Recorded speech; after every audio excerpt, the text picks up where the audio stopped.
আপনি কি সবসময় সুযোগের সন্ধান খোঁজেন নাকি? সবসময় করি, যখন নির্দিষ্টভাবে মন থেকে কোনো কিছু চাই সেই সুযোগের অপেক্ষা। আমি আসি। হ্যাঁ বাবা বলো। তোর মা আবার অসুস্থ হয়ে পড়ছে, আমি হসপিটালে নিয়ে আসছি। তাড়াহুড়োর কারণে তোর খবর দিতে পারিনি, তুই তাড়াতাড়ি চলে আয়। মাকে হয়তো সত্যি সত্যি এবার বাঁচানো যাবে, মা আমাদের ছেড়ে ভাবে চলে যাবে এটা ভাবতেই বুকটা ফিরে যাচ্ছে। ধৈর্য ধরুন স্যার, আমাকে ডেকে নিয়ে তাই বললো। আমার মাটাও চলে গেছে, খুব ভাবলে খুব কষ্ট হয়। তুই ক্ষমা করে দিস। বাবা তুমি কেন ক্ষমা চাচ্ছ? মার ক্যান্সারের জন্য তো আর তুমি অপরাধী না, না আমাদের ভাগ্যটাই খারাপ।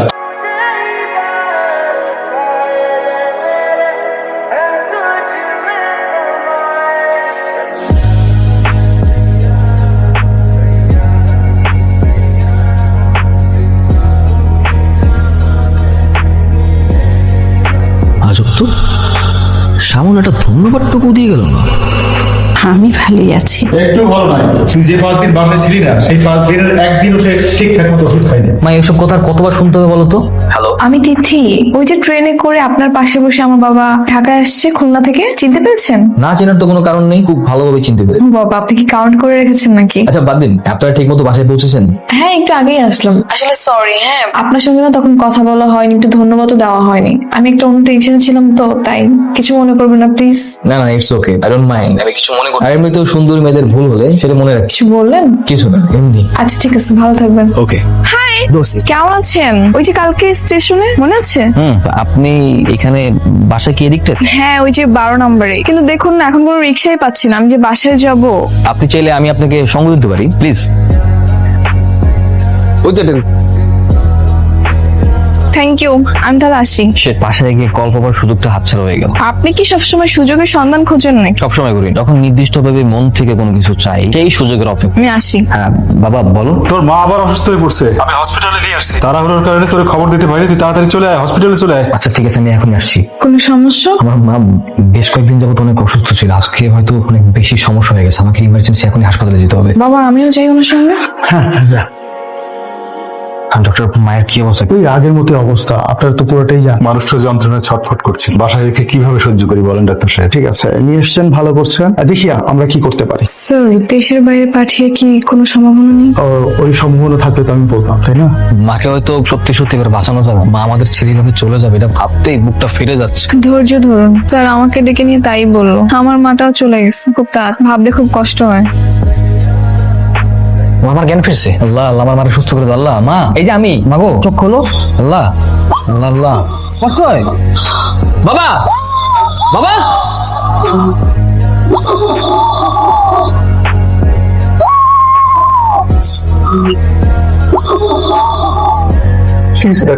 উনি এখন স্টেবল আছেন। দেখুন, আপনাদের কষ্টটা আমি বুঝছি, তারপর রোগীর কন্ডিশন আপনাদেরকে ব্রিফ করাটা আমার দায়িত্ব। আইসিইউতে আপনাদের রোগীর অবস্থা কিন্তু ক্রমশ অবনতির দিকে যায়, আর এভাবে যদি অবনতি হতে থাকে উনি বরঞ্চ কয়েক ঘন্টা থেকে কয়েকদিন সার্ভাইভ করবেন না। ওনার অবস্থা যেভাবে অবনতির দিকে যাচ্ছে, এক পর্যায়ে হয়তো ওনাকে লাইফ সাপোর্ট দিতে হতে পারে। আর শারীরিক কন্ডিশন বিবেচনায় ওনার ফিরে আসার চান্স একদম নেই বললেই চলে। সেক্ষেত্রে আমি আপনাদেরকে সাজেস্ট করবো, ইটস বেটার আপনারা ওনাকে বাসায় নিয়ে যান। ওনার শেষ সময়টা আপনাদের সাথে, পরিবারের সাথে, আত্মীয় স্বজনের সাথে কাট। তারপর আপনারা ভেবে দেখুন কি করবেন, আমাকে জানাবেন। স্যার যেটা বলছে সেটাই করুন, বাসায় নিয়ে যাও। তোর মাকে আমি অনেক ভালোবাসি, এত বড় একটা রোগ তার শরীরের মধ্যে বাসা বেঁধেছিল, আমি জানতেই পারলাম না। আমাকে তুই ক্ষমা করে দিস। বাবা তুমি কেন ক্ষমা চাচ্ছ?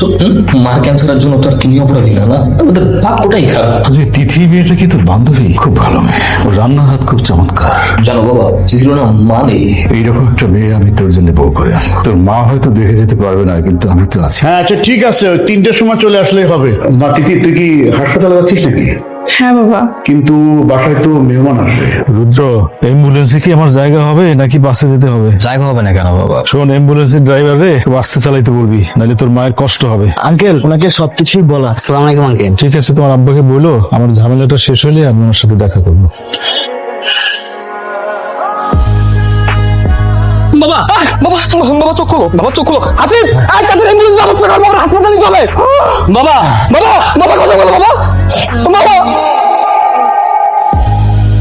আমি কিভাবে ভেতরে যাবো? আমার যে পুরো কলিজা ফিরে যাচ্ছে, বুঝতে পারবো না। আমি জানি এই কষ্টের বোঝা অনেক ভারী, আমি তোমাকে সান্ত্বনা দিব না, শুধু এতটুকু বলবো মনে জোর রাখো। আন্টি এখনো অসুস্থ, তোমাকে তার সেবা যত্ন করতে হবে। বাবাজি, তোমাদের সাথে আমাদের যাওয়া উচিত ছিল, ইচ্ছা থাকলেও উপায় নেই। হঠাৎ করে তিথির বিয়ের ডেটটা পড়ে গেল।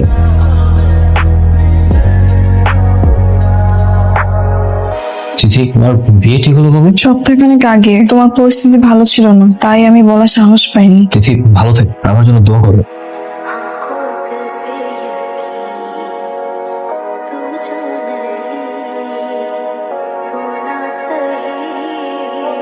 হ্যাঁ, আগে গ্রাজুয়েশনটা কমপ্লিট করি, তারপর একটা ভালো জব নেই, দিন আমি একটা বিয়ে করে ফেলবো।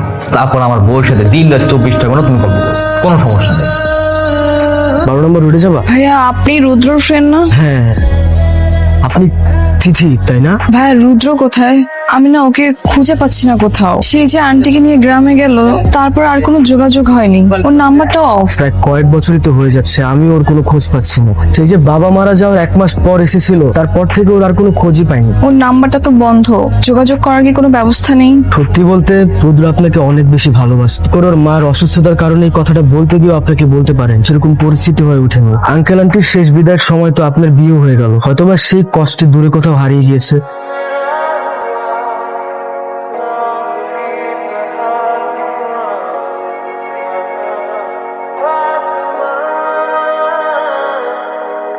এই তিথি, এদিকে আসো। তিথি কেমন আছো? আমি ভালো আছি। আমার তো বিশ্বাসই হচ্ছে না যে তোমাকে আমি সামনাসামনি দেখতে পাচ্ছি। তোমার মেয়ে না, মাশাআল্লাহ খুব সুন্দর, একদম পুরো তোমার মতো হইছে। হাজবেন্ড একদম পুরো পিওর জেন্টলম্যান। তিথি কে ইনি? ফ্রেন্ড, তিথির অনেক আগের বন্ধু। দুলা ভাই এই সেই রুদ্র। কি ব্যাপার তোমরা এখনো এখানে দাঁড়িয়ে আছো? ট্রেন এখনো আসেনি? না, ট্রেন আসতে মনে হয় একটু টাইম লাগবে। আসো মাম্মা, আপনাকে খুব চেনা চেনা মনে হচ্ছে। আরে চেনা চেনা তো লাগবেই। ও হচ্ছে তিথি সেই না বলো ভালোবাসা, যার জন্য তিথি বিয়েটাই ভেঙে দিয়েছে। আচ্ছা, আপনি সে?